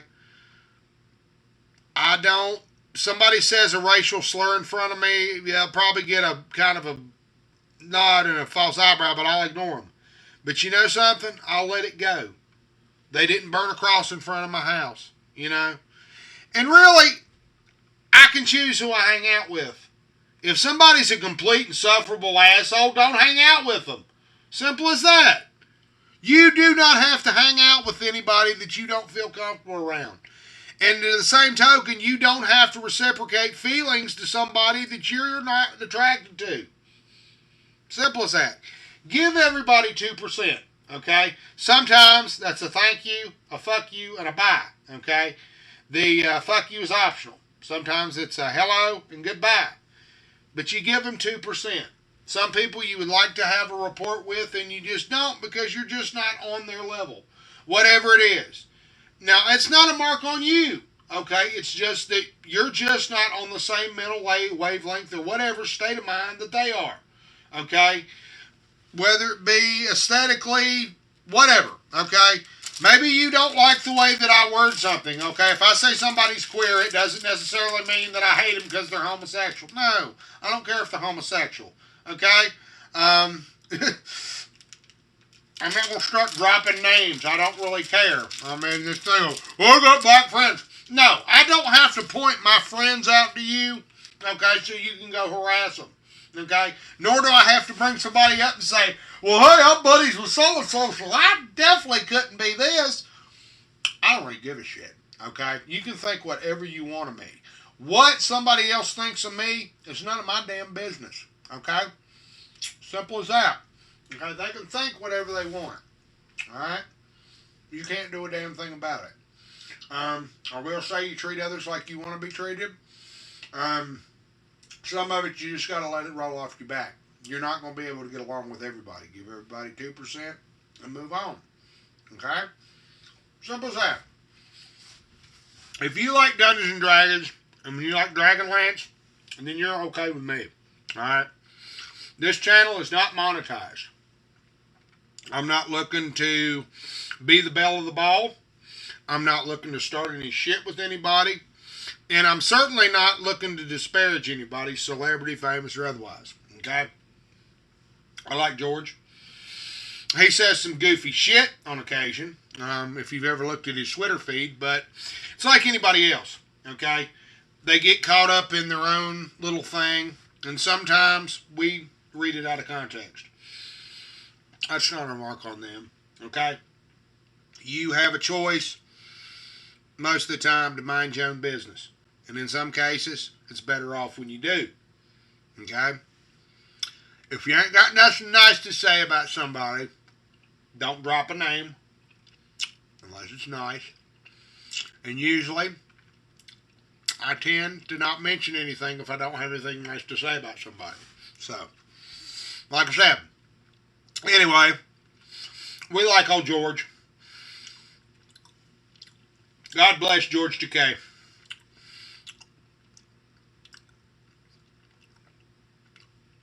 Set the phasers for stunning.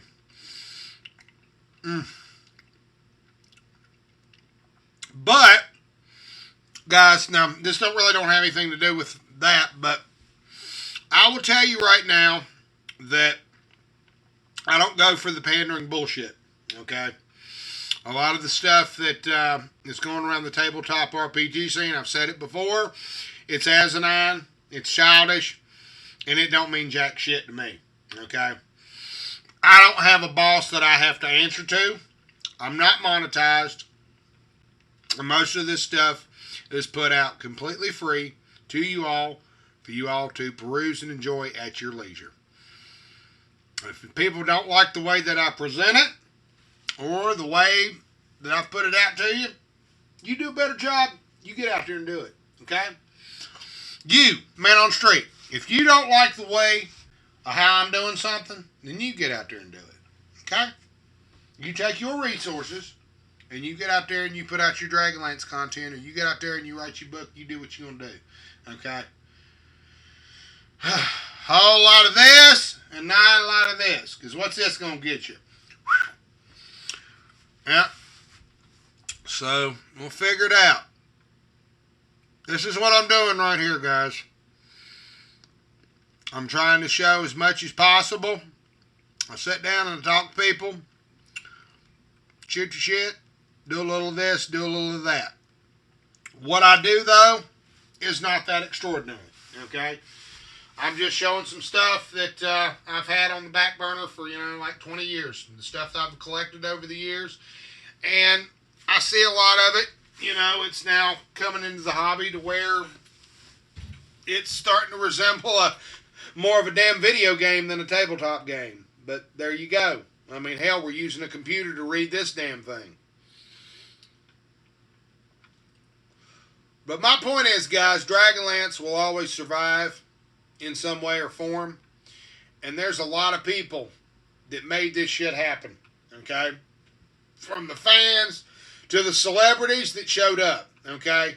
You have to think about something. George Takei and those people, to their credit, to be as old as they are and to consistently show up for those conventions year after year and do what they do, you've got to care to some extent. Okay? If it wasn't for people like that, even, the one-off actor from some television show that was canceled 30 years ago, okay, the fact that they've got enough gump to show up, even Margaret Weis, Tracy Hickman, all those people, the age they are, the fact that they still show up at these things and they talk to fans, that means something, okay? So you can talk all the shit about their little quirks and their little, I heard they did this or that, or Gary Gygax beat his dog and didn't like his wife or something, whatever stupid horse shit. Look, they're all human, okay? Fact of the matter is, there's human people that worked on this shit. And all got their stories. You must be careful each time you step out your door because your front walk is really a road and the road leads ever onward. Bristol Gaming Company. Convention calendar.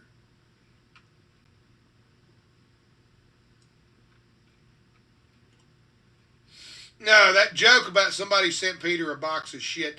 I'll have to show you. There was the Shut Up Little Man comic, Peter and Raymond. You'll just have to look it up. It's a private joke. Some of that you probably will not understand what I'm talking about. Don't try to look too far into it. I just realized that they can't even see that chat. I think I got it turned off. Only I can see it. I'll just be damned. All right, well, fine. They set her deck on fire. They set her deck on fire. Oh, that is funny.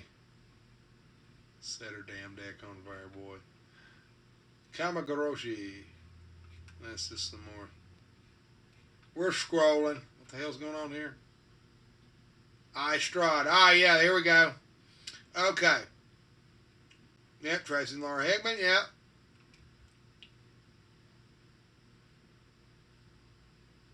Who Strahd is.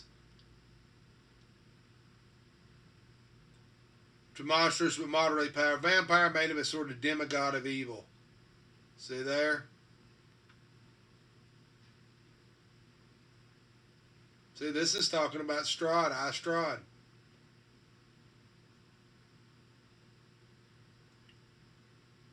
When Elrond set pen to paper on Strahd, the first 6 books of her vampire files, so P in Elrond was female.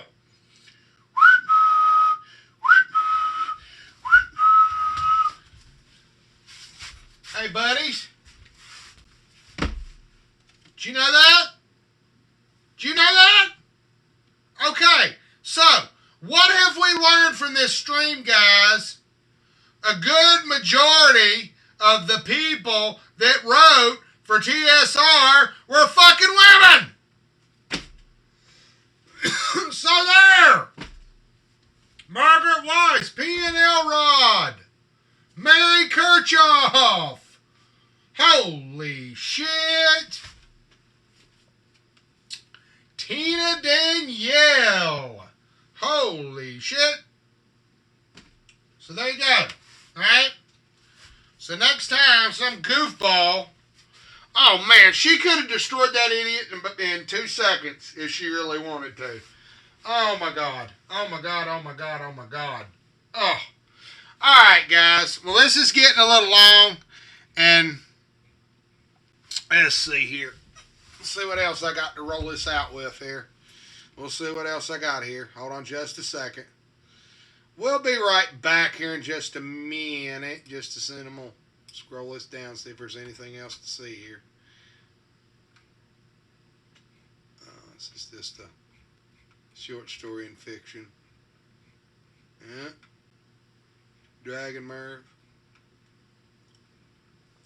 Bear in mind, y'all, anything that's said during these damn streams, please take everything with a grain of fucking salt. And if you've got an axe to grind, I don't give a shit. Keep it to yourself. Or don't. I don't care. I don't really give a shit. You can say whatever the hell you want. It's not going to stop me from doing what I do. I'm not monetized. And I don't really have a boss that I have to answer to. So they can eat my butt. I'm not racist. I'm not sexist. And redneck is kindred backwards. So there you go. And I'm rough as a fucking cob. So take it or leave it. You can take that however the hell you want it. And I apologize for nothing. Tell you that right now. So, there is no crime of which I have not guilty of. That I have not been visually accused of committing by someone. What the hell was that? If every man got what he deserved, he'd get a whipping. So, there you go. Alright, let's see here. And that is, let me remember, guys, what issue this was in. This was in, it was in, let's go back, let me get the issue back here for you. Alright, it was October. If you want to read this issue, guys, you can go online to Internet Archive and look up the issue. It was issue number 198, October 93.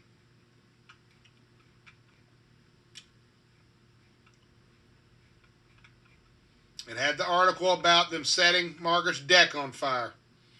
Okay, guys. We'll be right back here in a minute.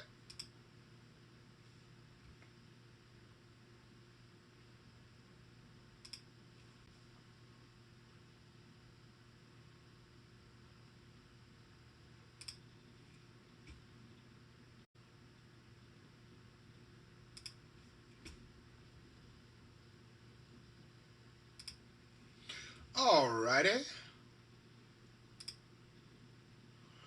Doing good in the neighborhood, guys. Alright, we've been rolling for an hour and 47 minutes. Still going okay, I guess. Let's see. What else we got here? We're going to roll it out, I guess, with a little bit of Heroes of the Lance. Why the fuck not? Or something. We'll do something. Yeah, why the hell not? Let's see.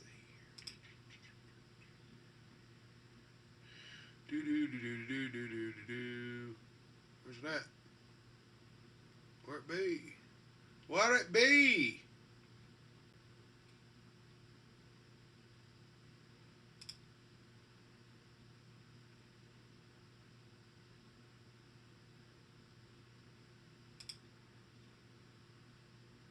Okay, let's give it a second, guys. Fuck. Here we go. Hold on a minute.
It was like Gold Moon, right? Okay.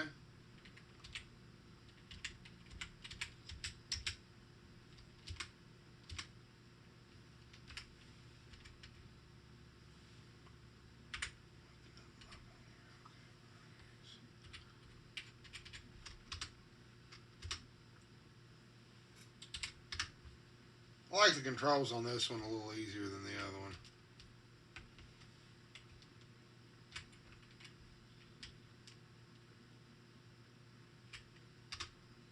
There we go.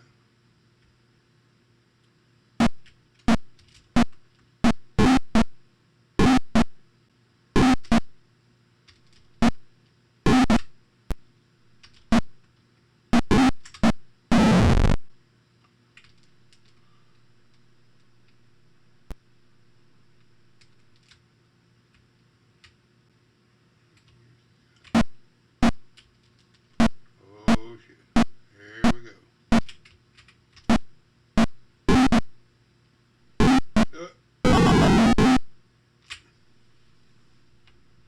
Look at that.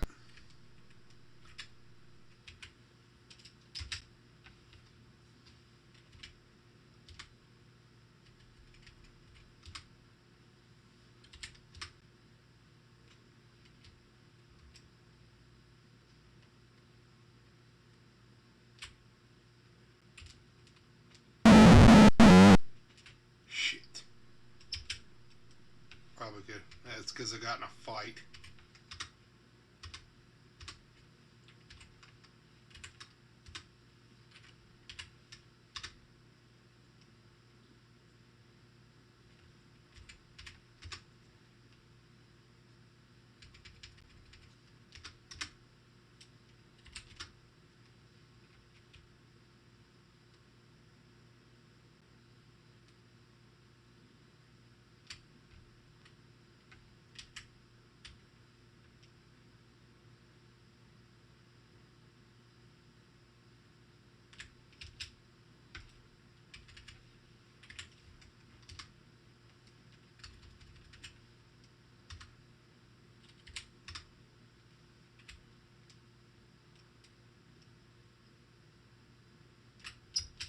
Yep.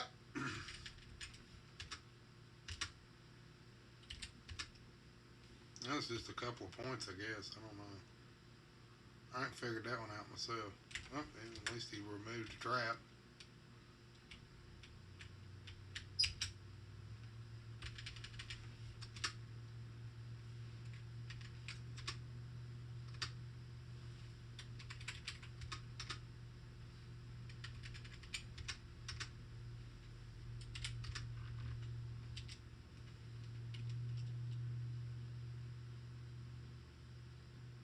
It's still cool to watch race on the walk.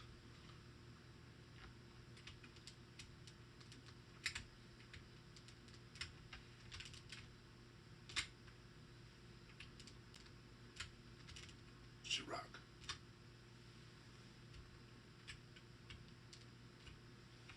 I don't remember how to do this, but there we go. You got to start, yeah, you got to hit 7 or 9 and then hit the enter button to get him to do it. And see, that you have to master that, because that is one of the ways to get, you have to learn how to do that. Because if you don't, you'll not be able to beat the game. You have to learn how to get Raceland to do that.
looks stupid.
Alright, let's see.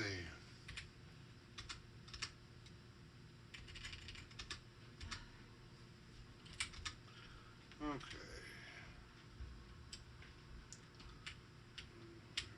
Well, we get to the waterfall anyway.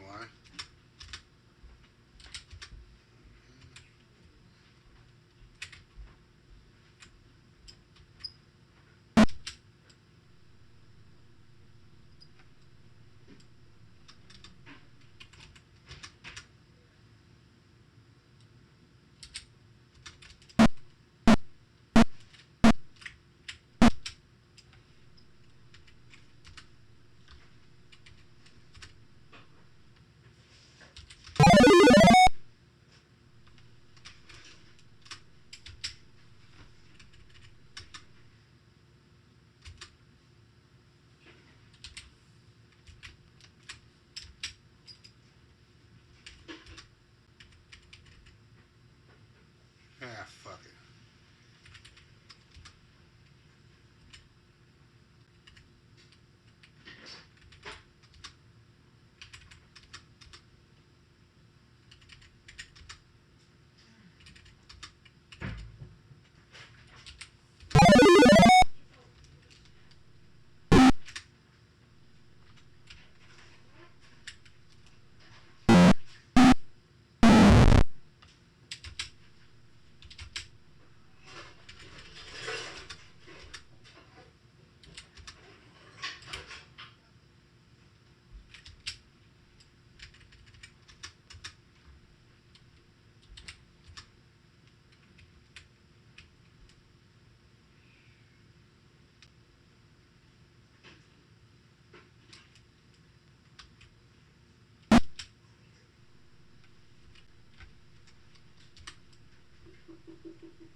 Here we go. Yeah, I was completely fucking muted as usual.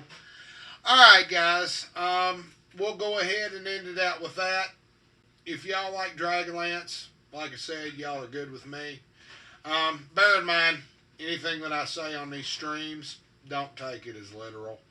Some of the stuff I just say off the cuff, a lot of times I don't necessarily mean it.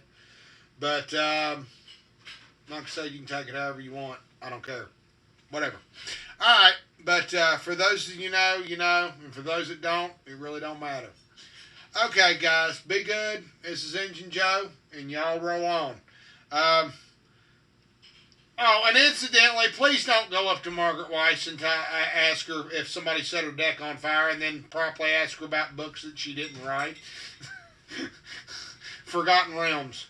Don't say, I read one of your Forgotten Realms books. Yeah, supposedly she don't like that.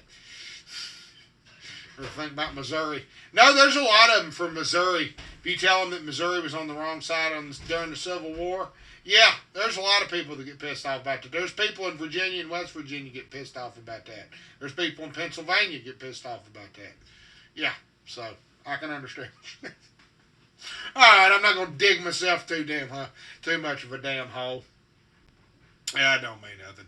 Alright, guys, be good. I'm going to get out of here. It's 10:40. It's time for me to get off of here and go do something constructive.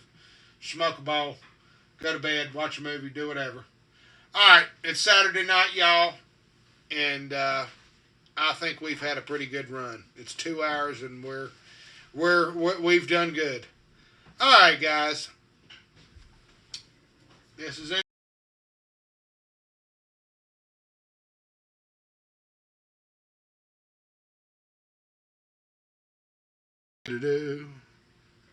Sweet, y'all.